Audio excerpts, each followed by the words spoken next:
జైశాలి గారి దగ్గర బైబిల్ నేర్చుకున్నా నేనే వీళ్ళని ఛాలెంజ్ చేశానంటే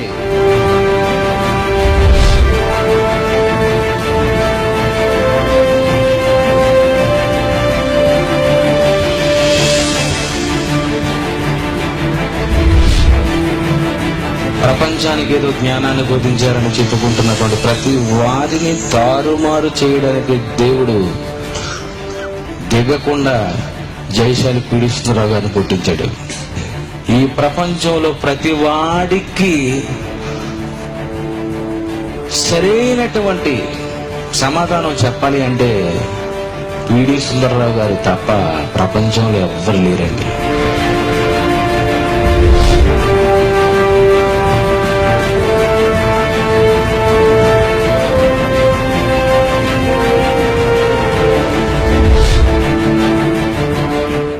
ఇప్పటి వరకు జైశాలి గారి పరిచయ కార్యక్రమాల్ని మీరు వెండితెరల మీద చూశారు. కానీ ఈరోజు దేవుని మనసు పొరల మీద ఆయనకున్నటువంటి ఆయనను మీకు పరిచయం చేయాలని మేము ఆశపడుతున్నాం. ఇర్మియా గ్రంథం 51వ అధ్యాయం 20వ వచనంలో దేవుడు అంటున్న మాటల్ని మీరు చూడగలిగితే ప్రియమైన దేవుని పిల్లలారా, దేవుడు మాట్లాడుతున్నాడు. చూడండి ఏమంటున్నాడు. నీవు నాకు గండ్రగొట్టలి వంటి వాడవు. First point. 2, నీవు నాకు యుద్ధాయుధము వంటి వాడవు. ఇప్పుడు నేను చెబుతున్న మాటలకు సరిగ్గా సరిపోయిన ఏకైక వ్యక్తి జైశాలి గారు కాకుండా ప్రపంచంలో ఆరిన నేల మీద మరొకడు ఉన్నాడని మీరు ఎవరైనా అనగలిగితేనండి మీ పాదాల మీద పడిపోతానండి.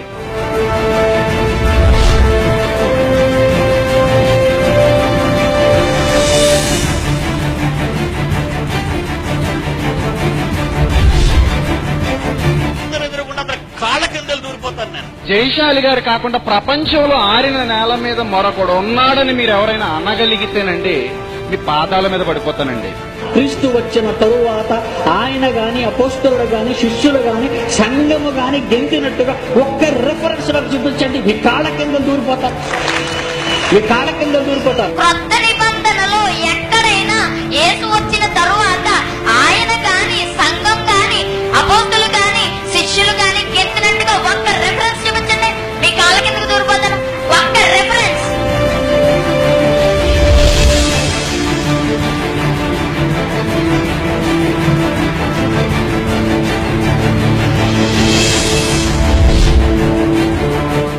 ఇప్పుడు జైశాలి గారు ఎంటర్ అవుతారు. ఇప్పుడు ఎంటర్ అవుతున్నారు.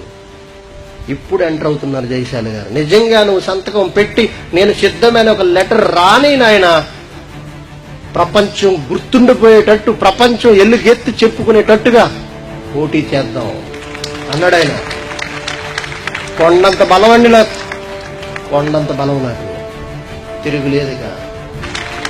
కొండంత బలం అండి నాకు, కొండంత బలం నాకు, తిరుగులేదుగా.